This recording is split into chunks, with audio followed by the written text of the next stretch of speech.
یہ جو فیملی ہوتی ہے نا یہ تسبیح کی طرح ہوتی ہے، اور ہم نے دیکھا ہے کہ یہ جو ہے نا تسبیح کے اوپر والا حصہ یہ ماں باپ ہوتے ہیں. جب یہ چلے جاتے ہیں نا تو اپنے بھائی بہنوں کو جس طرح تسبیح کے دانے بکھرتے ہیں نا اس طرح بکھرتے دیکھا ہے. جب تک ماں باپ ہیں پہلے تو ان کی برکتیں لینا، اور جب یہ چلے جائیں نا تو یہ دانے بکھرنے مت دینا، جوڑ کے رکھنا اپنی فیملی کو. یہ فیملی یہی تو پیار ہے زندگی میں. تھوڑے سے پیسوں کے لیے بھائی بہن لڑتے ہیں، جائیداد کے لیے بھائی بہن لڑتے ہیں، تھوڑے کاروبار کے لیے لڑتے ہیں. قربان کر دو کوئی بات نہیں، بھائی کو تھوڑا زیادہ چلا جائے، بہن کے میری بہن کے گھر میں ہی جا رہا ہے نا، یہ تیرا ہے یہ میرا ہے نہ کیا کرے. یہ گھر کی محبتیں آپ کو بہت ساری بیماریوں سے بچاتی ہیں. حدیث پاک میں آتا ہے جس کا مضمون ہے جو چاہتا ہے کہ اس کی زندگی میں اضافہ ہو جائے، عمر میں اضافہ ہو جائے، بری موت سے بچے، اسے چاہیے کہ وہ صلہ رحمی کرے. صلہ رحمی کیا ہے؟ اپنے رشتہ داروں کے ساتھ اچھا سلوک. اور رشتہ داروں میں کلوزسٹ فیملی ممبر جو ہے وہ بھائی بہن ہیں، وہ ماں باپ ہیں، بیوی بچے ہیں. ارے ان کو چھوڑ کر دنیا سے محبتیں جتا رہے ہو؟ نہیں میرے پیارے اسلامی بھائی.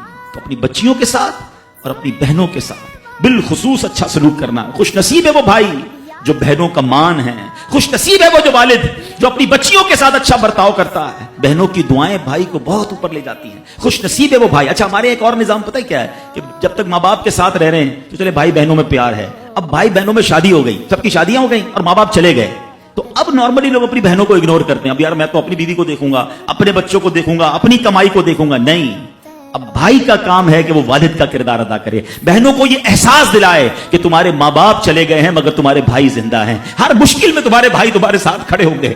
کبھی بہنوں کو یہ ریئلائز مت کرانا کہ وہ اکیلی کہیں کسی پرابلم میں ہو، وہ اکیلے میں سوچے کہ میرے ماں ہوتی تو میں کس سے ماں سے بات کر لیتی، باپ ہوتا تو میں باپ سے کہہ دیتی، بھائی کو کیا کہوں گا تو سنتا ہی نہیں ہے. ہیں ایسے بھائی آج بھی کہ بہنیں انہیں اپنا دکھ بھی شیئر نہیں کرتی ہیں، بلکہ بھائیوں کو پڑی نہیں ہے بہن کدھر گئی. یہ مت کرنا. اگر تم اپنے ماں باپ کی روح خوش کرنا چاہتے ہو نا تو بھائی بہن جڑ کے رہو، بھائی بہنوں میں پیار رکھو. یہ پیسہ سب کچھ نہیں ہے. ارے جو کچھ میرے پاس ہے اگر میرے بھائی بہنوں پہ خرچ ہو جائے تو اس سے اچھی کیا چیز ہے. یہ یاد رکھے جو سوشل میڈیا پہ ہزاروں فرینڈ بنائے بیٹھے نا کہ میرے 5000 فرینڈ تو میرے 10,000 فرینڈ، کسی دن بستر پر پڑو گے نا اسپتال میں تو اس بستر کے کنارے تمہیں تمہارے بھائی بہن ہی نظر آئیں گے.